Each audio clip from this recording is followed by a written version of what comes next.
Peribahasa mengatakan, kita tidak akan mendapatkan kesempatan kedua untuk membuat kesan pertama. Biasanya, kesan pertama berasal dari kata-kata. Halo teman-teman, saya Nurul Ibni Halahar, Prodi Pendidikan Agama Islam dengan NIM 2450100156.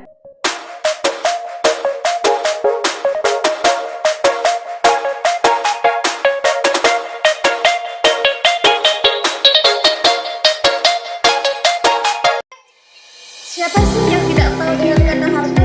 Bahkan banyak yang memilikinya. Namun, apakah kalian tahu apa definisi harta? Menurut Imam Syafi'i, harta adalah sesuatu yang bernilai ekonomi, yang dapat disimpan dan dapat digunakan oleh semua manusia dan dimanfaatkan dengan ketentuan hukum syara. Salah satu cara untuk memuaskan hidup, ya pasti ingin kaya kan?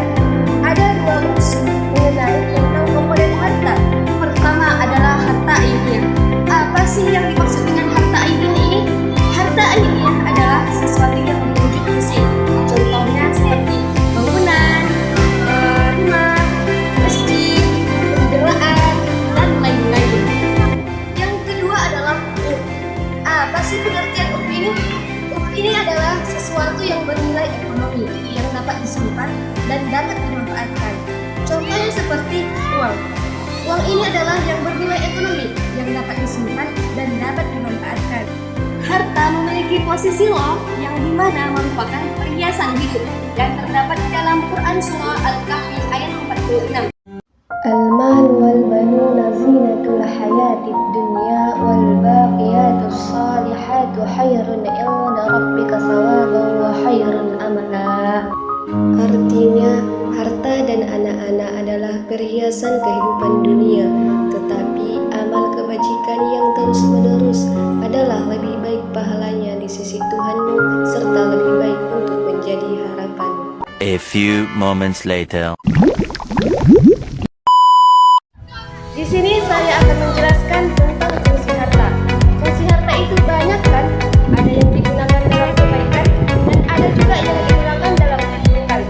Fungsi harta ini bukan bertujuan untuk kehidupan, tetapi adalah sebagai alat untuk dunia dan akhirat. Jadi di sini ada beberapa fungsi harta. Yang pertama adalah sebagai sarana untuk mendekatkan diri kepada Allah, seperti bersedekah, naik haji. Dengan naik haji, apakah kita lebih dekat kepada Allah atau semakin jauh dari Allah? Yang kedua adalah sebagai ujian kepada pemilik harta. Apakah pemilik harta tersebut semakin dekat kepada Allah atau semakin sombong? Yang ketiga adalah sebagai kebutuhan kehidupan. Di sini saya akan menjelaskan tentang macam-macam harta.